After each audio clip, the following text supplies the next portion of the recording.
আজকে আপনাদের বালিপুর বারাসাত বাস আমাদের সিআইডি ইউনিয়নের এক চালক ভাইয়ের গাড়িতে ধাক্কা মারার ফলে গাড়িটাকে একটুখানি ডিস্টার্ব হয়েছিল, একটা পাইপ পুরো নষ্ট হয়ে গেছে।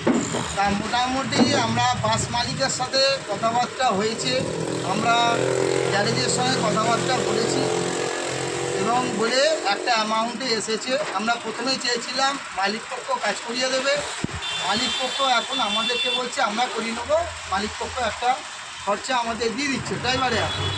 আমাদের মেম্বারের গাড়ি আর বাস চালক দাদা ছিলেন ইনি, আর আমাদের মালিক পক্ষ থেকে এসেছেন ইনি।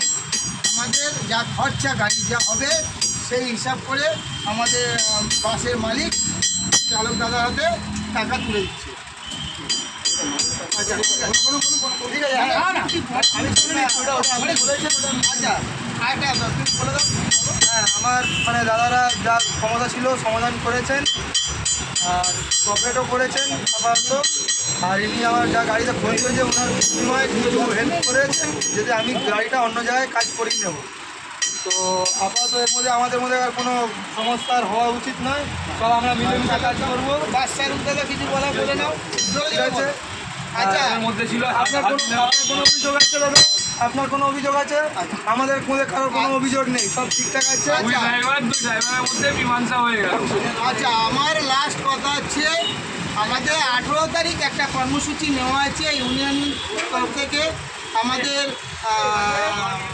আমাদের শ্রমিক ভবন থেকে ধর্মতলা অবধি একটা গাড়ির র্যালি হবে। আমরা বিভিন্ন প্রতিবাদী দাবি দাবা নিয়ে আমরা একটা র্যালি করব সরকারের কাছে, সরকারের বিরুদ্ধে। এবং আগামী 30 তারিখে আমাদের রক্তদান শিবির। তাই সমস্ত চালক ভাইদের কাছে অনুরোধ করছি যে আপনারা সকলে আসুন, রক্তদান শিবিরে রক্তদান করুন। ঠিক আছে, ভালো থাকবেন। লাল সালাম। লাল সালাম।